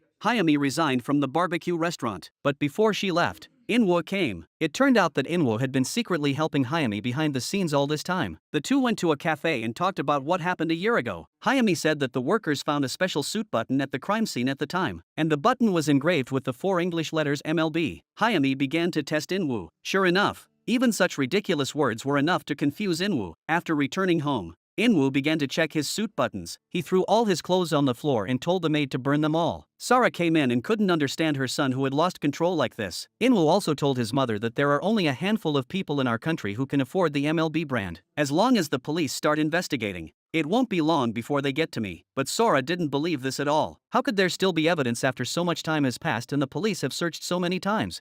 She tried to go over and comfort him, but Inwo pushed her away. Inwo would never rely on his mother again. The next day, he went to the factory alone and asked the person in charge about the button. The person in charge told Inwo that the button had already been handed over to the victim's sister. It was expected to be handed over to the police as evidence soon. Inwo became very restless. As soon as he left, the person in charge handed President Kim a tape recording of their conversation. Afterwards, Inwo found Hayami and tried to find out the whereabouts of the button under the pretext of showing concern. He immediately said that he was here to help Jiho with his inquiries. But what he didn't expect was that Hayami actually raised the doubts at the time. When his brother was admitted to the hospital, there were signs of injuries from the fight, but Jiho didn't have any injuries at all. Inwo's abnormality at this time was simply too obvious. After returning home, he told his mother about this matter. Compared to Inwo, Sora was very calm. Sora said she would take care of the rest, but Inwo questioned her. Do you want Hayami to become like her brother? He warned his mother not to touch Hayami with a 10-foot pole. If Hayami gets hurt, I will never forgive you. That day, Hayami and her mother were walking outside when they were robbed by a motorcycle thief. This motorcycle thief was sent by Sora. Sora thought he had grabbed the button, but found a note in the bag. The note said, No secret is forever. What was even more troublesome was that something even more difficult had happened. The product presentation for the supplier bidding was tomorrow. They discovered that the sound of the finished sample was completely wrong. Inwo had followed the research report exactly. How could this have happened? He called Chief Min, but the number had been disconnected. Inwo finally realized something was wrong and rushed to Jiho's office. Did they even use a spy to frame me? Jiho laughed and sneaked around behind him. That should be your specialty. Just as Inwo gritted his teeth in anger, he saw the famous painting on Jiho's desk. Piano Production Journal. Inwo completely gave up on Jiho. From now on, you are no longer my brother. Jiho grabbed him, saying, from now on, I will not treat you as a brother either. At this time, Hayami walked in from the door. Finally, she revealed everything, and heard Jiho's name for Hayami. Inwoo then realized that the two of them had teamed up. Hayami told Inwoo that she already knew the real murderer of her brother. It wasn't Jiho, and soon the truth would be made public. Inwoo went to the beach alone and sobered up. He didn't understand why he had become like this and why he had come to this point. At this moment, Inwoo's heart was full of remorse. If he could, he hoped that this was all a dream. At this time, Jiho was also ready to put an end to this matter. President Kim brought the tape of the testimony during the fire to Hayami's mother. However, because the prosecution period had passed, the murderer could not be legally punished. Hayami's mother went to the police station to submit multiple pieces of evidence, hoping only to clear her husband's injustice. Soon,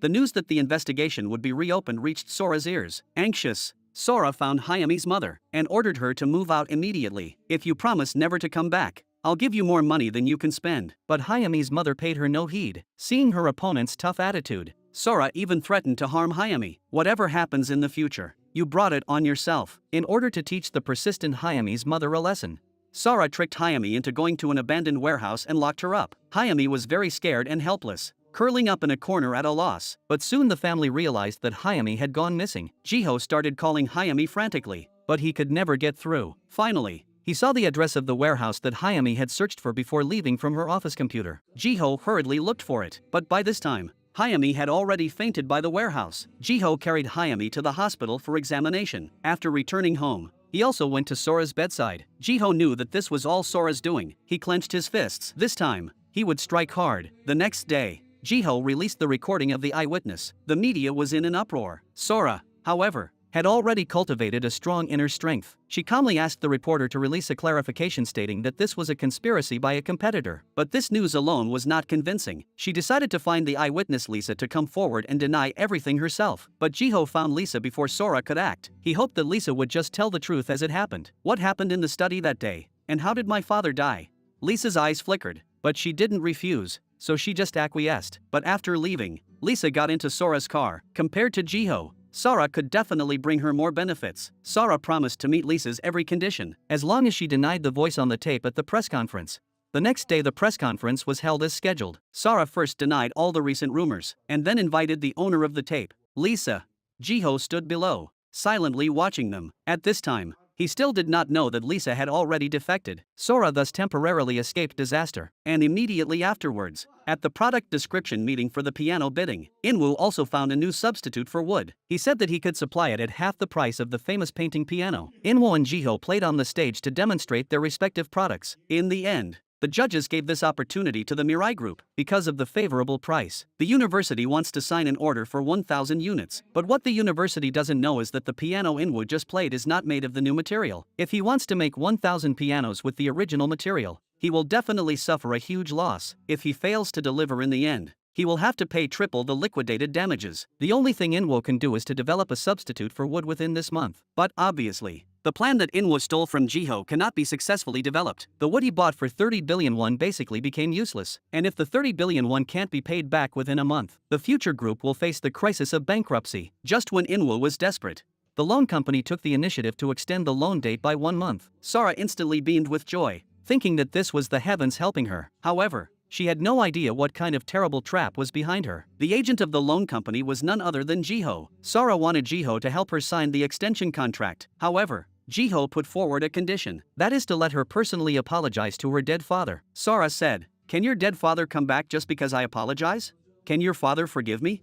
But Jiho told her, "At least we can be justified to our father, can't we?" Seeing Jiho's tough attitude, Sora directly said, "I killed the person myself. I was bullied by your good father for 10 years. He should have died a long time ago." Immediately after that, the curtain behind them fell to the ground. Behind the curtain stood dozens of reporters. Inwoo protected his mother and walked out of the conference room, but Sora was still in a daze. She sat in the car and shed tears, but no one knew if those tears were a confession to her husband or if they were tears of fear at what was about to happen. That night, Jiho packed his bags and prepared to move out, but as soon as he arrived in the trunk to put things away, Sora rushed out and dragged him to her car. Sora drove like crazy, taking Jiho on a wild ride through the streets. At this point, she no longer felt any fear. Her company was about to go bankrupt, and her own affairs had been exposed. She had already come to the idea of dying with Jiho. When Sora woke up again, she was already in the hospital. Fortunately, the truck braked in time, and she was not seriously injured. As for Jiho, who was in front of her, he was only injured with a broken left hand. Jiho would not let Sora die so easily, because there was still a lot of sin to atone for. He told Sora to go to the police station as soon as she was discharged from the hospital to help Hayami's father clear his name, and then ask Hayami's family for forgiveness. But obviously Sora wouldn't give in so easily. Now that the prosecution period has passed, even if everything is investigated clearly, the law cannot sanction her. But then all kinds of difficult things happened. The university proposed that Myri Group pay 3 times the liquidated damages, and planned to hand over the supply of pianos to Queen Musical Instruments, and their loan company also took 30% of Inwoo's shares. The company is now in a precarious situation. Inwoo has no choice but to take action. While Jiho is away, he has someone steal a log made of wood instead. Everything seems to be going well, but when Inwoo gets the log the next day, he discovers that it is completely blank. This was the gift Jiho had given him. Inwoo was completely desperate. He went to the hospital, hoping that Jiho would let him off. He even knelt on the ground and begged. But in Jiho's eyes, someone like Inwoo was not worthy of pity. His heart had already died. Once upon a time, he had truly regarded Inwoo as his younger brother. But now, no matter how many times Inwoo kneeled, whether it was 100 times or 1,000 times, he would never forgive him again. Inwoo couldn't reason with Jiho,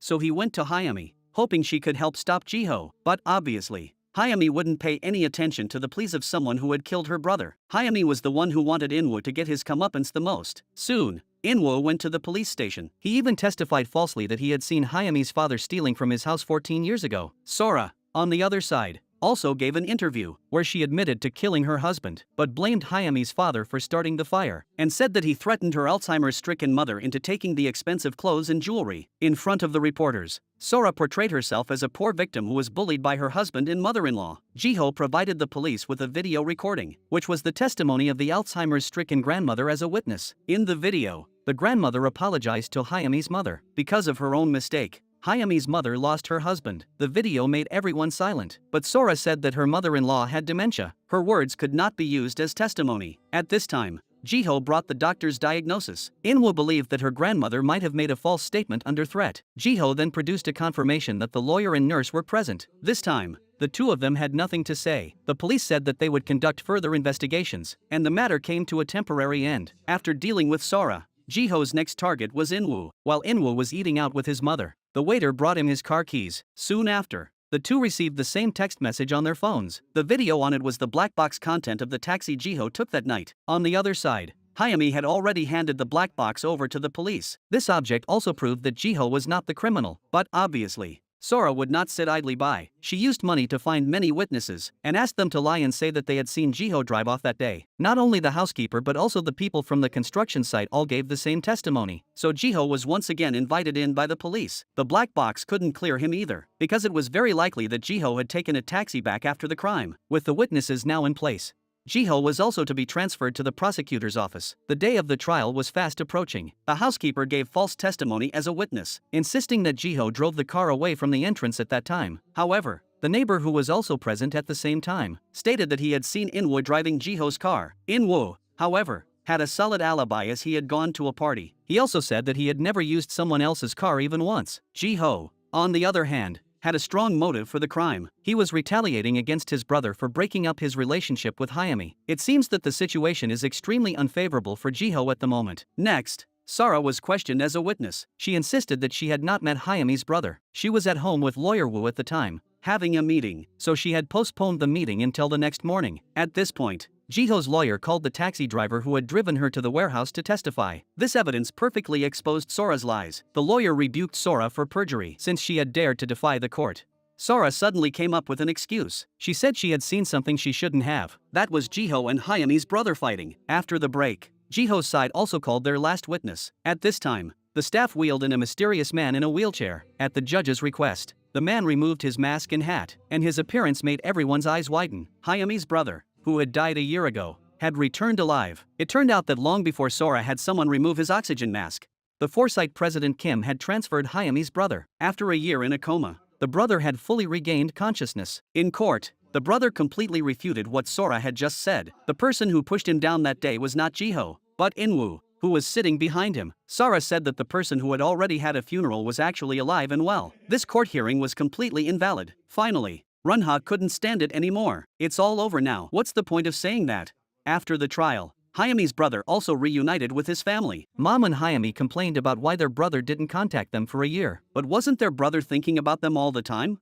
At that time, the probability of him recovering was only 5%, and if Sora knew that, he probably wouldn't have survived to this day. Hiding this was perhaps the best way to go. Sora and Inwo were already being investigated at the police station. At this time, Sora was still fighting for his life, taking all the blame. It doesn't matter if she gets arrested, but she absolutely has to protect her son. But her story was not at all convincing. When the police asked her how she had dragged Hayame's brother outside by herself, Sora was at a loss for words. And Inwoo, who was next door, had always kept silent. His heart had already died. Tomorrow was the second trial. Jiho had also obtained more solid evidence. They had obtained a testimony from the person who had taken Hayame's brother's oxygen mask at the time. The fact that the man had received money from Secretary Wu had also been confirmed. All that was needed was for the trial to begin the next day in order to perfectly establish Sora's guilt. On the day of the trial, the prosecutor produced a statement of the suspicious circumstances surrounding Hayame's sudden death. Removing an oxygen mask from a seriously ill person when no one is around is definitely a criminal act. The prosecutor said that he had invited a witness. Sora couldn't believe it. Neikayon. Soon, President Kim led the witness in. The man sat in the witness box and admitted that he had been instructed to remove Hayame's oxygen mask. In response to the prosecutor's questioning, the man said that the person who instructed him was Lawyer Wu. Everyone was in an uproar. Jiho immediately stood up and accused the witness of lying. The trial had to be temporarily suspended. Jiho soon found President Kim. He couldn't understand why President Kim would do such a thing, but President Kim just explained that he didn't want Jiho to get hurt, and asked him to let go and leave the matter to him. What Jiho didn't know was that President Kim and Sora had a child together, and that child was Jiho. It turned out that more than 20 years ago, stepmother Ms. Luo, in order to make Sora marry President Yu, had sent the child to an orphanage after she gave birth. Ms. Luo also lied to Sora that it was a stillbirth that never breathed. But not long ago she discovered that she could not find the whereabouts of that child. She told Sora and President Kim about it, hoping they could help look for the child together. But after so many years, it was not an easy task. Finally, one day, Ms. Luo found a witness who had witnessed Secretary Wu taking the child from the orphanage. Following this clue, she thought of the fact that both Jiho and Sora were allergic to spinach, and that President Kim's blood type was the same as Jiho's. Ms. Luo tentatively took the toothbrushes of the two people to do a paternity test, but what she didn't expect was that the two were actually mother and son. So Ms. Luo asked Secretary Wu to confirm this matter, and only then did she learn that it was President Yu who took the child, and placed Jiho with a grandmother in the countryside to raise him. So he knew from the beginning that Sora had given birth to a child. For a moment, Ms. Luo felt like the world was collapsing. The mother and son turned against each other and became complete enemies. Why did such a thing happen? Then Ms. Luo told President Kim about this matter. She must prevent Jiho from taking revenge. President Kim was also completely confused, recalling all that he and Jiho had planned. At this moment, his heart was full of guilt and pain for Jiho. There was no other way, so he could only let that man make false testimony. He also discussed with Ms. Luo to temporarily keep this secret. But that day, Sora overheard their conversation. In order to confirm the truth, Sora went to Jiho's house alone and found the plum blossom handkerchief she had left behind many years ago. But just then, Jiho appeared. When Sora asked what the handkerchief was about, Jiho's answer was that it belonged to his biological mother and was the last thought his father left him before he died. Sora was afraid that Jiho knew everything. She even spoke harshly to Jiho, telling him not to try to find his real mother. Aren't you afraid of being abandoned by your mother for the second time? After returning home, Sora pretended to be fine, and even thought that Jiho could never be her child. How could a mother not recognize her son?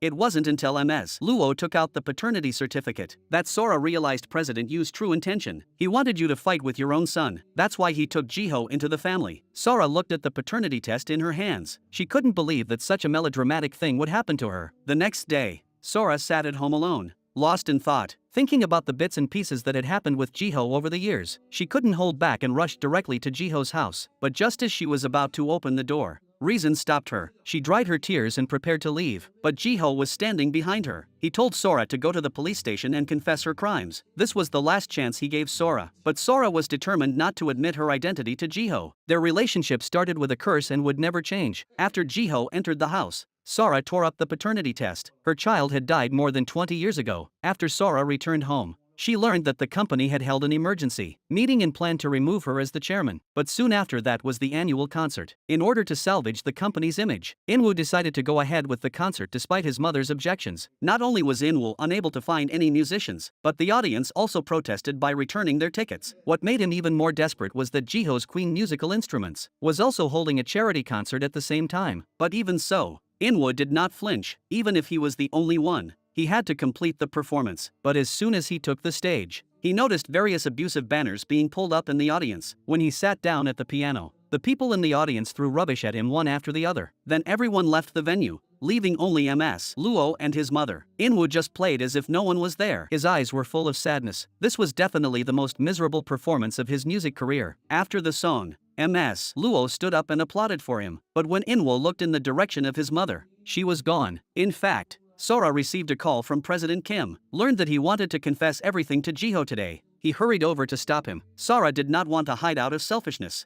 but because of Jiho's love for President Yu, President Kim began to waver after hearing this. But Sora had finally stopped him. Ms. Luo's phone rang again. She decided to clean up this mess for Sora. Soon Ms. Luo arrived at Jiho's concert. She began to apologize to Jiho. Then she said, "I know who your real mother is." Just as it seemed like all was lost, Sora arrived. She tried to pull Ms. Luo away, but Jiho stopped her. He had to know who his mother was. Jiho learned that Sora was his real mother and completely broke down. How could his mother be the woman in front of him? The woman he was about to send to prison himself? Sora was determined to hide the truth. When Jiho questioned her, Sora denied, "You're not my son." Her reply relieved Jiho. Without looking back, Jiho walked out. Sora also collapsed to the ground and cried like a tearful person. What kind of mother doesn't want to recognize her son? But obviously, Jiho already had the answer in his heart. In the past few days, everyone's strange behavior and President Kim's temporary change of the witness's testimony, Jiho went to his father's grave. He looked at the suicide note his father left him in his hands. He finally understood that the letter was not meant for him, but for his real son, Inwoo. For a moment, Jiho's heart was filled with anger. "Did you really bring me home to take revenge on your mother?" Soon, Jiho began to divert all the funds of the previous loan to the future group. At the same time, because the company's funds were insufficient, it was unable to settle with the German supplier. The other party also sued for double damages for breach of contract. Several people were panicking. This meant that the company would have to declare bankruptcy. Heartbroken, Sora went to President Kim and said she wanted to leave everything behind and go away with him. President Kim couldn't understand why she wanted to abandon Jiho. It was clear that she had long since lost President Kim's trust. President Kim said, "If you want to go abroad, then first accept the retribution you deserve. After that, ask Jiho for forgiveness and recognize him as your son. Until then, you absolutely cannot leave." But what no one expected was that Lawyer Wu set a trap that day. He called everyone over and in front of Sora, exposed President Kim's true identity. At this point, President Kim had no intention of hiding anything anymore. He confessed everything and also revealed that he was seeking revenge. Sora dropped her ring and the two of them completely fell out. She turned her head and told Inwoo about it. The two of them decided to join forces and work together to take Mirai Group back from Jiho. That day, Inwoo came to President Kim's office and also learned the truth about Jiho's background by accident. He is actually the son of his mother and President Kim. Inwoo's heart ached. "As long as I'm gone, the three of you will be a happy family, right?" This news once again strengthened his heart of revenge. This time he will definitely not let go of Jiho. The next day was the day Queen Musical Instruments delivered the pianos to the university. But while everyone was eating, a group of men rushed to the car and robbed all the pianos. Hayami heard the sound of the building's engine and immediately ran downstairs to check. She even blocked the truck with her body. Soon Hayami was taken to the hospital. Jiho was very distressed. Just a few days ago, he had broken up with Hayami. It was because he was afraid that she would get hurt if she was around. But just a few days later, Hayami was already lying in the hospital. He guessed that Sora must have done this, so Jiho rushed to Sora's office and vented his anger. Sora found Inwoo and asked him why he had done such a thing. She hoped that Inwoo would stop and let her do it, but Inwoo had already lost his trust in his mother. He asked his mother how long she wanted to hide it from him. Inwoo pushed his mother away with all his strength. "You shed your hypocritical tears right in front of Jiho." Sora never expected things to develop to this point, but the blame can only be placed on her evil deeds. This may be the retribution that heaven has brought upon her. Soon Hayami in the hospital woke up. Because she missed Jiho so much, she ran to Jiho's house alone when her mother wasn't looking. At this time, Jiho was still cold towards Hayami. He just coldly drove her back. Hayami couldn't hold back her heartache and rushed up to hug Jiho. "We have finally come this far. Why do you want to push me away again?" There was no way for Jiho but to tell her the truth. "My mother is Sora, the one who killed your family, so we are destined to not be able to end up together. I am someone who cannot protect you." Jiho turned away heartlessly. Jiho turned away with a heart full of sorrow. What neither of them knew was that Sora had heard their entire conversation around the corner. To make up for the harm she had caused the two children, Sora sent Hayami a text message, telling her the location of the piano that had been taken. Jiho arrived at the university on time to deliver the piano before the contract was broken. Inwo couldn't believe what he was seeing. What was going on?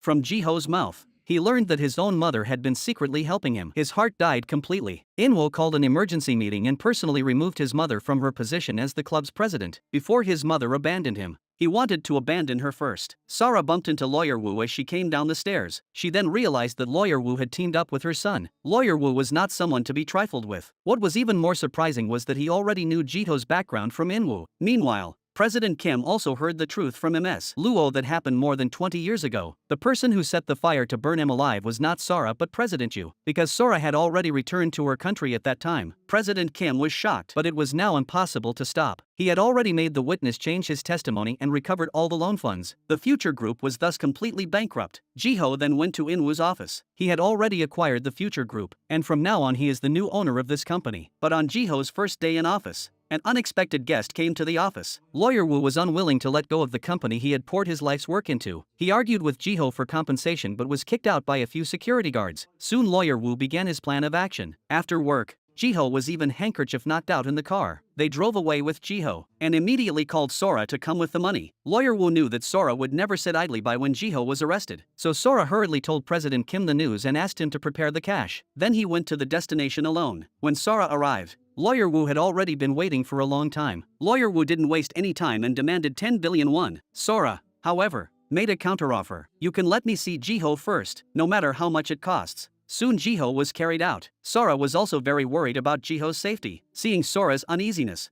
Lawyer Wu simply pushed her to the ground. Watching this, Jiho could no longer bear it and directly pushed away the men next to him. After a fight, Jiho suddenly jumped from the side and rushed to his mother's side. He wanted his mother to hurry and run away, but Sora said that she could not leave you alone. Just then, the men came after them again. Sora has never done anything for her son in her life, but this time she used her body to block a fatal blow for Jiho. Watching his dying mother in his arms, Jiho completely broke down. Finally, President Kim arrived with his men, but Lawyer Wu still ran away. Soon, Sora was rushed to the hospital for emergency treatment. Inwo and Ms. Luo also hurried to the hospital. He grabbed Jiho by the collar. "If anything happens to my mother, I will never let you go." Fortunately, Sora's life was not in danger. When she woke up again, Inwo was by her side, but the first thing Sora asked when she woke up was whether Jiho was hurt. Inwo asked in despair, "Is Jiho more important than your life?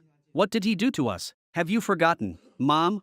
Hearing Inwo yelling, Ms. Luo drove him out. She also told Sora that Jiho was fine. Thinking that Jiho was going to come over soon, Sora started to adjust her appearance in the mirror, but after the examination, she was told by the doctor that she had suffered a serious concussion due to a blunt object injury to the head, and she would gradually lose her vision soon. What made her even more desperate was that there was no way to cure this condition through surgery. Sora returned to the door of the ward in a daze. She hid her illness from Ms. Luo in order not to sadden the children. She pretended to be heartless and planned to break Jiho's hope for her. Jiho questioned her why she came to save her. Sora said it was to show off in front of President Kim, so that he could forgive her and return the company to her. Jiho thought that Sora still had a trace of humanity, but she realized that she had been deluding herself. "I was crazy to think that you were a mother." Jiho slammed the door in anger, but she didn't know how much pain Sora's heart was feeling. Sora in the hospital room wailed and cried. The next day, Jiho notified the court. They went to Sora's house and seized all her belongings. When the two returned home, Ms. Luo lied and said that she had disposed of all the furniture and replaced it with new ones. But soon, Sora noticed that her vision was beginning to blur. She wanted to take her medicine, but the bottle fell to the ground. There were pills all over the floor, but she couldn't see them clearly and couldn't pick them up. Sora simply couldn't accept the fact that she couldn't see. Just then, she heard a noise outside the door. Jiho had brought the auction confirmation letter. From now on, he will be the owner of this house. He told Sora to vacate the house by the end of the month. The verdict for Hayami's brother's case will be announced soon. Sora and Inwo will be sentenced to at least 1 year in prison. Inwo said, "Why was my mom abandoned even though she saved Jiho's life?"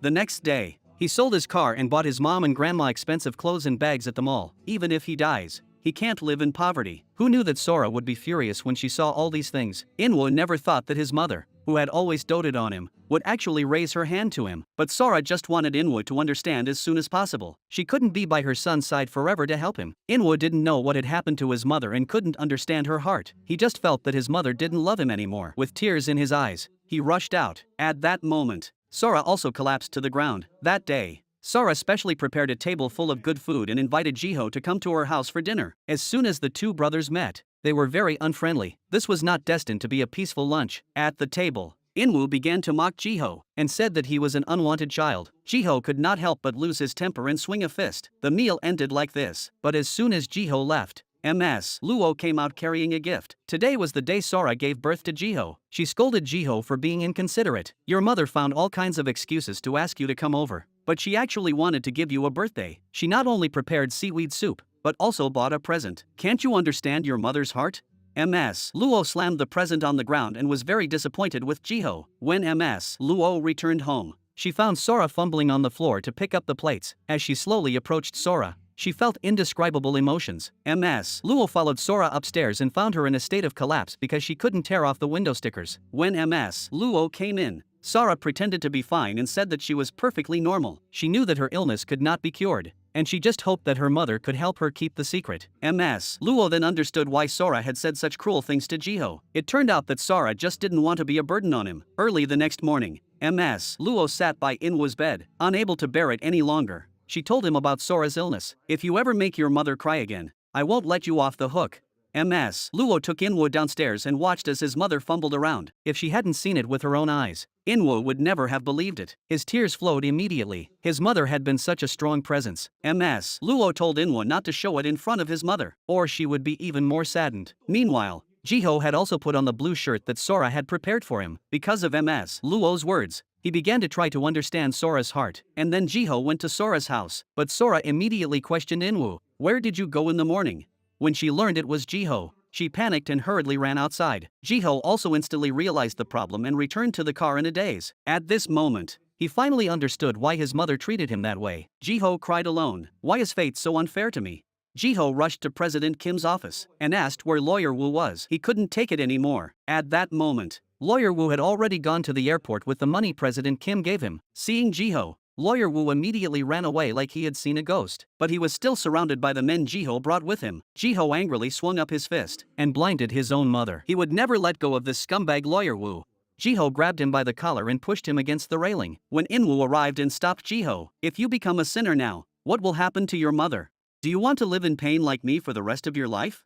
Tears flowed uncontrollably down Jiho's face. After a mental struggle, he could only let go of his hand. Soon, they were taken to the police station. Lawyer Wu knew there was no escape for him. He handed over the evidence that could prove the loan company's illegal fundraising to the police. The next day, the head of the procuratorate came to Jiho's office. Jiho went to the police station for investigation. He had no knowledge of the group's financial problems, but he also did not name President Kim. Soon, Sora and Inwoo also came to the police station as victims to record statements. When the police asked them if they had been coerced when signing the loan contract, Sora and Inwoo both denied it, even though it was the last chance to save Mirai Group. After returning home, Jiho finally decided to let go of his resentment. He even chose to move back home. He wanted to let his mother remember his face while she was still able to see. Sora didn't want Jiho to see her pitiful appearance, even though she kept urging Jiho to leave.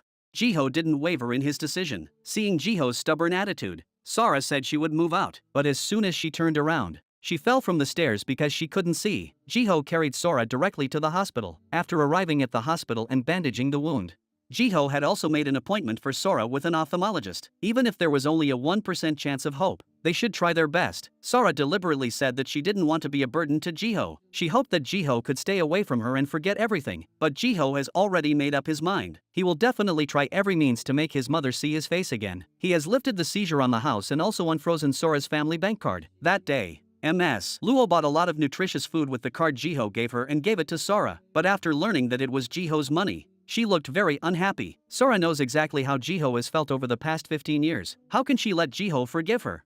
All of their conversations were heard by Inwoo at the door. Inwoo also had indescribable feelings in his heart. He finally understood his mother's pain and decided to accept Jiho. The next day, Inwoo went out to find a job to support his family. However, no company was willing to hire him because of his scandalous past. Inwoo was greatly shocked. Finally, he saw a restaurant hiring part-time piano players by the roadside. Inwoo thus started his first part-time job, but the restaurant customers all pointed at him behind his back. Inwoo thought about his mother and couldn't help but shed tears. He had to start behaving himself in order to take better care of his mother. At this time, Jiho arrived at Hayami's house. He wanted to do one last thing for his mother. Jiho hoped that Hayami's family would accept reconciliation. He even knelt on the ground and begged piteously. His mother's eyes were gradually going blind. He couldn't just sit back and do nothing. Although he was very sorry for Hayami's family, but he still gathered his courage and hoped to be forgiven for his mother. But even Sora's insomnia could not make up for Hayami's mother's pain. They did not agree, but drove away Jiho, who was covering up for his mother. But Jiho's heartache was all Hayami could see. She chased after him to comfort him,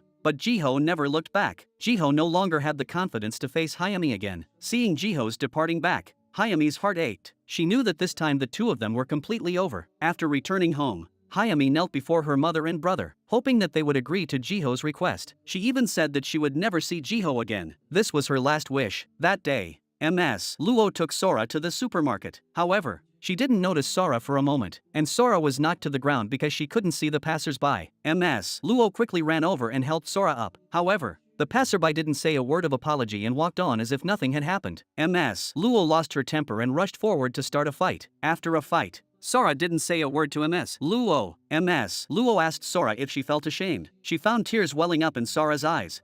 And this was the first time Sora felt that the woman in front of her was like her mother. After leaving the supermarket, the two sat down on a bench in the park to talk. Sora's childhood was not easy, because she was the eldest daughter in the family. She had taken on the important responsibility of taking care of her younger brothers and sisters since she was young. Ms. Luo apologizes to Sora for not being a good mother to her. "You are so persistent with your children because I didn't love you properly." After returning home, Sora's mind is constantly filled with the image of being in the middle of the road during the day. She also becomes more and more afraid. Sora rushes to Jiho's room and tenderly strokes her son's face. She can no longer hold back her tears. Afraid of waking Jiho, she immediately runs out of the room. But what she doesn't know is that Jiho is not asleep. After his mother left, he rolled over and sobbed alone. Soon, Inwoo also had a very good opportunity. A well-known composer even expressed a desire to sign with him to collaborate on a classical music album. Inwoo originally felt that he was not qualified enough because of his scandalous reputation. However, he learned that Jiho had helped write a clarification of plagiarism. To prove that his plagiarism incident was already being reviewed, Inwoo was very moved, so he gave Jiho his first salary earned from part-time work. Although it was trivial, he would gradually repay his brother with his abilities. However, one day Inwoo accidentally discovered that the songwriter who wanted to collaborate with him was actually in contact with Jiho. He then realized that it was Jiho who had helped him behind the scenes. For a moment, his strong pride made Inwoo once again misunderstand Jiho's good intentions. He didn't need Jiho's pity or this kind of charity, but Jiho was only doing this for his mother. "Mom is the one who wants to see you continue to make music the most." Jiho's words completely awakened Inwoo, and he picked himself up again. While watching his son Sora,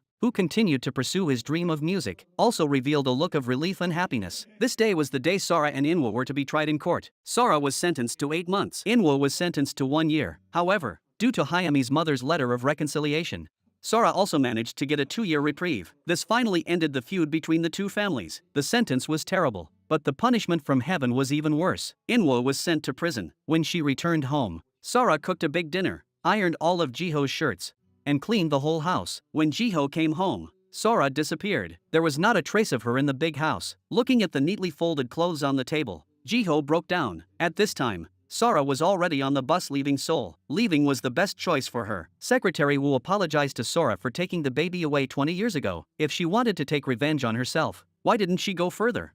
She was actually fooling herself like an idiot. She really cared about her husband. Time passed like this for a year. Jiho also personally came to the prison gate to pick up his younger brother. After learning that his mother had disappeared for a year, Inwoo simply couldn't control his emotions. But in fact, Jiho had never given up looking for her mother for so long, but they had searched everywhere and had no news of her. Meanwhile, Sora was living alone on the island where Jiho had spent his childhood. She was completely blind. Every day, she had to rely on the voice of her mobile phone to tell her the date of Inwoo's release from prison. She took out a photo of herself with her 2 sons. Finally, one day, Hayami's mother learned from President Kim that Sora had disappeared. She took the initiative to ask Jiho out and, as a mother herself, gave him a hint. Think about where your mother's heart is most broken. Perhaps she is living there with a sense of penance. After returning home, Jiho kept thinking about these words and asked Ms. Luo what made his mother feel pain and guilt. That day, the sons still traveled a long way to find their mother. Seeing their mother with blank eyes, mopping the floor alone, Their tears could no longer hold back. Inwo rushed forward and took his mother's hand. "Why do you have to live such a down-and-out life here?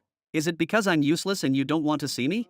Sara didn't know how to answer Inwoo. She pretended that she was doing well and didn't need anyone to worry about her. But her hands were full of frostbite and bruises. Inwoo's heart ached so much that he wanted to take his mother home, but Sora refused him flatly. She couldn't go back to that home even if she were to end up alone on this island. She didn't have the confidence to go back to that home. Sara prayed that Inwoo could pretend not to know and make himself feel better. Inwoo doesn't understand why his mother is dragging her children down. Sara says she doesn't want Jiho to feel sad because of her. The three of them cry their hearts out, but after they've cried, Sara dries her own tears. Time passes slowly. "And you will forget me, let your mother live here. Missing you." Seeing her in such pain, the two of them have no choice but to set off back home in tears. When they got home, Luo was very angry to learn that they had not brought Sora back. "Can't you two sons win over a mother?" Luo packed her clothes and planned to let Inwoo drive her there. But Inwoo said, "If we go looking for her again, what if she hides again?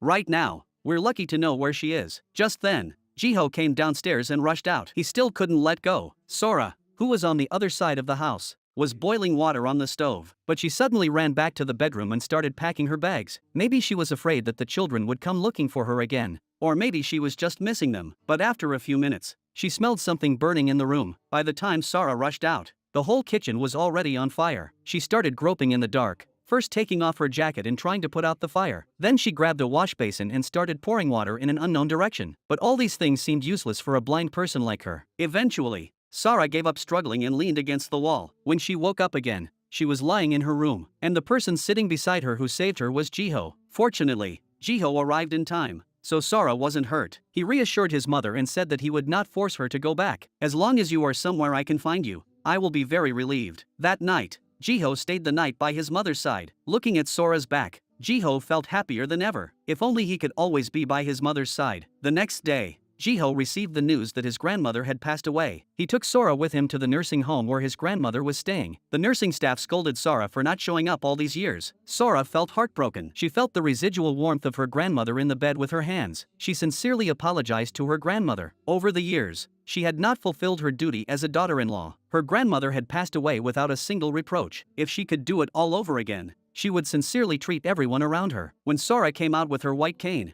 Luo stopped her. In the year since Sora disappeared, Luo had not stopped worrying about her daughter's safety. Luo hoped that Sora would let her stay by her side. She didn't ask to be Sora's mother or family. "Just think of me as a nanny at work, always by your side." Luo embraced her daughter in pain. Before they left, Jiho told his mother that he was going to study abroad. He may not be able to come back for a long time. Jiho told his mother not to wait for him. Sora's eyes filled with tears instantly. Jiho raised his hand to touch his mother's cheek, but hesitated. Sora hurried Jiho to leave. "Don't be late for the boarding time." Jiho also held back his tears and said goodbye to his mother. But as soon as Jiho left, Sora felt an unbearable heartache. At this moment, she felt abandoned by the whole world. Sora began to stagger after Jiho's car. Because she couldn't see it, she fell several times on the road, but that didn't stop her from moving forward, and she chased after it all the way to the edge of the cliff. Mumbling Jiho's name, Sora wailed and cried, fell and kept getting up. Her heart was full of remorse for Jiho and she regretted not saying sorry to him until now. Soon Luo came to the island with delicious food to find Sora, but Sora was not there and the fruit had just been cut, so she immediately ran out to look for Sora, and finally she picked up Sora's shoes along the road. Luo couldn't believe it. Could something have happened to Sora?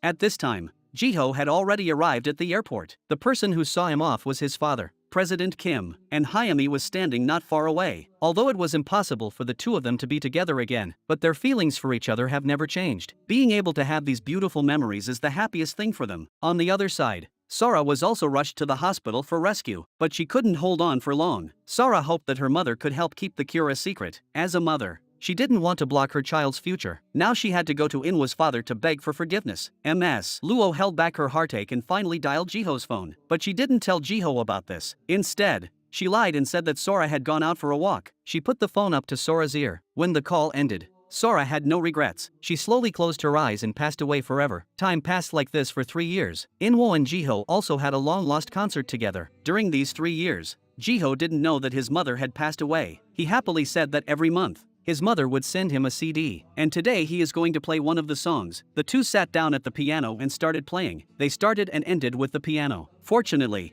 after all that has happened, they are still the best of brothers. Okay, that's the end of today's story. Thank you all for your support and company. See you next time.